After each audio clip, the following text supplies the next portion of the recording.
السلام علیکم ورحمۃ اللہ وبرکاتہ۔ امید کرتے ہیں تمام ناظرین خیر و عافیت کے ساتھ ہوں گے۔ ایک ساتھی نے سوال کیا ہے کہ ناپاک ہو جانے کے بعد کتنی دیر میں غسل کیا جائے؟ اگر رات کے اول حصے میں ناپاک ہوئے تو رات میں کب غسل کرنا چاہیے؟ اس کا سنت طریقہ کیا ہے؟ اس پر آج ہم تھوڑی گفتگو کریں گے۔ اللہ کے نبی صلی اللہ علیہ وسلم کا زندگی کا یہ معمول تھا کہ جب بھی آپ صلی اللہ علیہ وسلم غسل جنابت فرماتے تھے، جلد سے جلد نہانے کی فکر فرماتے تھے، اور فجر سے پہلے آپ صلی اللہ علیہ وسلم غسل جنابت فرما لیا کرتے تھے۔ بڑا حساس مسئلہ ہے۔ اللہ کے نبی صلی اللہ علیہ وسلم فرماتے ہیں کہ اگر کوئی آدمی غسل جنابت کرنا چاہتا ہے اور اس پر غسل فرض ہو گیا ہے تو فرمایا کہ وہ جتنا جلدی ہو سکے غسل کر لے۔ اگر جلدی سے غسل نہیں کرنا چاہتا ہے تو کم سے کم اپنی شرمگاہ کو یعنی ناپاکی کی جگہ کو دھو لے اور وضو کر کے سو جائے۔ اس کے بعد فرمایا کہ پھر فجر کے وقت سے پہلے اٹھے اور پاک صاف ہو جائے، غسل کر لے۔ اور اگر کسی نے اس پر عمل نہ کیا، اول وقت ناپاکی سے پاکی حاصل نہیں کی اور نہ ناپاکی کی جگہ کو دھویا اور پھر اسی طرح سوتے رہے، اور پھر فجر سے پہلے بھی وہ غسل نہیں کیا جو غسل اس پر فرض تھا، اور پھر اس پر نماز بھی، فجر کی نماز بھی فرض ہے، اسے بھی وہ ادا نہیں کیا اور اسی طرح سوتا رہا، اس کے بارے میں سخت وعید ہے۔ ایسے لوگوں کے لیے، ایسے مردوں اور عورتوں کے لیے اللہ کے نبی صلی اللہ علیہ وسلم ارشاد فرماتے ہیں جس پر غسل فرض ہو جائے اور وہ غسل نہ کرے، یہاں تک کہ اس کی فجر کی نماز بھی چھوٹ جائے اور وہ فجر کی نماز بھی قضا کر دے اور سورج نکلنے تک وہ سوتا رہے یا سوتی رہے، تو فرمایا کہ اللہ کا غضب، اللہ کا غصہ اور اللہ کی ناراضگی اور اللہ کی لعنت ایسے لوگوں پر برستی۔ اللہ حفاظت فرمائے، اللہ حفاظت فرمائے۔ آج امت کا بڑا عجیب حال ہے، بڑا عجیب حال ہے۔ رات کے آخری حصے تک جاگتے ہیں اور پھر سوتے ہیں تو فجر کا پتہ ہی نہیں۔ فجر کب سورج نکل رہا ہے، کب فجر کا وقت جا رہا ہے، کب سورج کا وقت ختم ہو رہا ہے، فجر کا وقت ختم ہو رہا ہے، ان سب باتوں سے ایمان والوں کو کوئی لینا دینا نہیں ہے۔ آپ مسلمانوں کے محلے سے، مسلمانوں کے گلیوں سے آپ گزر جائیں، بڑے دکھ کی بات کہنی پڑتی ہے کہ آپ کو لگے گا کہ آپ مسلمان کے محلے سے نہیں، کسی قبرستان کے راستے سے آپ گزر رہے ہیں۔ اتنا سناٹا ہوتا ہے فجر کے وقت۔ اللہ اکبر۔ اللہ کے نبی صلی اللہ علیہ وسلم کا فرمان ہے، نوم الصبح امن الرزق، صبح کے وقت کا سونا رزق کو روک دیتا ہے۔ بڑا عجیب مسئلہ ہے۔ مسلمان، کیا مرد کیا عورت، کیا بڑے کیا چھوٹے، کیا بوڑھے کیا جوان، سب کا یہی حال ہے۔ 95% مسلمان آج کے زمانے میں فجر کی نماز نہیں پڑھتے، 95%، اور اسی طریقے کی وہ زندگی گزارتے ہیں۔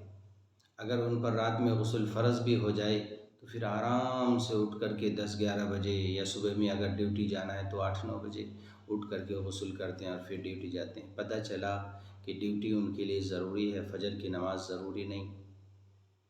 آپ اگر دل کے دروازے سے سوچیں گے تو اللہ کی قسم آپ کو نیند نہیں آئے گی کہ اللہ تعالیٰ نے ہم پر نمازیں فرض فرمائی ہیں اور اس کا طریقہ بھی بتلایا ہے کہ اگر ناپاک ہو جائیں، غسل فرض ہو جائے تو فرمایا کہ اول وقت میں غسل کر لے، جتنا جلدی ہو سکے اتنا جلدی وہ پاکی حاصل کر لے، اور اگر نہیں تو کم سے کم ناپاکی کی جگہ کو دھو لے اور پھر وضو کر کے سو جائے۔ اللہ اکبر۔ کم سے کم تو اپنے جسم کو آدھا تو دھو لے، یعنی وضو کر کے تو سو جائے۔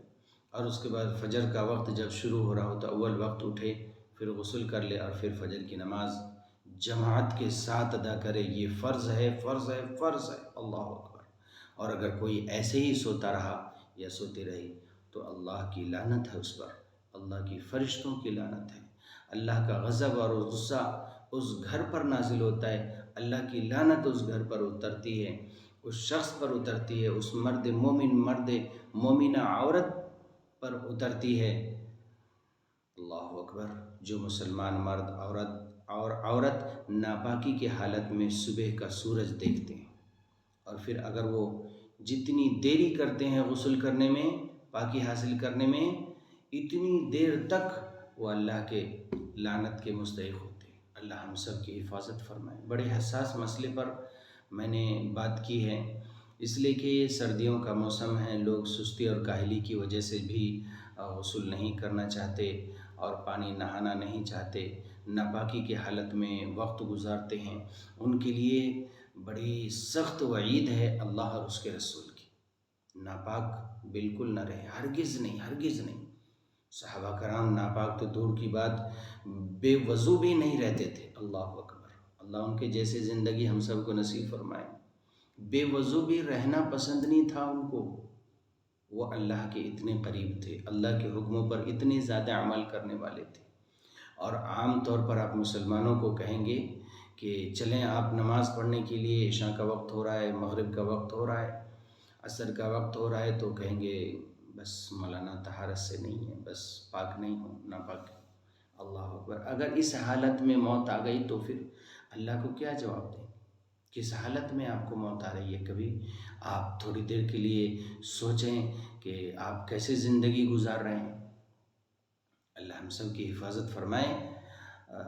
اللہ کے نبی صلی اللہ علیہ وسلم فرماتے ہیں کہ جب تک انسان ناپاکی کی حالت میں زمین پر رہتا ہے، چلتا پھرتا ہے، زمین بھی اس کے لیے بد دعا کرتی ہے، زمین بھی اس کے لیے بد دعا کرتی ہے۔ ایسے شخص کے لیے، ایسے لوگوں کے لیے جو ناپاکی کی حالت میں اللہ کی زمین پر چلتے ہیں، پھرتے ہیں، گھومتے ہیں، انہیں پاکی حاصل کرنے کی کوئی فکر نہیں ہوتی۔ لہٰذا اپنے چینل کے ذریعے سے ہم تمام سامعین سے، تمام ناظرین سے اور سوشل میڈیا کے ذریعے سے کہنا چاہتے ہیں کہ وہ اللہ سے ڈریں۔ جب بھی ناپاک ہو جائیں فوراً غسل کر لیں، فوراً طہارت حاصل کر لیں، فوراً پاک ہو جائیں، فوراً صاف ہو جائیں، اللہ کے حکم کو پورا کریں۔ یہی ہماری اور آپ کی زندگی کا مقصد ہے۔ ناپاکی کی حالت میں بالکل ہرگز وقت نہ گزاریں، سستی اور کاہلی سے کام نہ لیں۔ یہ سردیوں کا موسم ہے، اس لیے میں نے چاہی کہ سوشل میڈیا کے ذریعے سے اپنے سامعین کو، ناظرین کو یہ باتیں بتلا دوں۔ بہت بہت شکریہ۔ اللہ تعالیٰ سے دعا کرتے ہیں اللہ میرے لیے، آپ کے لیے عمل کرنا آسان فرمائے، اور ہمارے چینل کے ذریعے سے جہاں سے آپ دنیا کے جس کونے سے بھی آپ سن رہے ہیں، تو آپ سے گزارش ہے کہ آپ وہاں سے اپنا علاقہ لکھیں، تاکہ آپ کمنٹ کریں، تاکہ ہماری ہمت افزائی ہو، تاکہ ہم اور ایسے حساس باتیں لے کر آپ کی خدمت میں حاضر ہوا کریں، تاکہ امت کا زیادہ سے زیادہ فائدہ ہو۔ وآخر دعوانا الحمد للہ رب العالمین۔ السلام علیکم ورحمۃ اللہ وبرکاتہ۔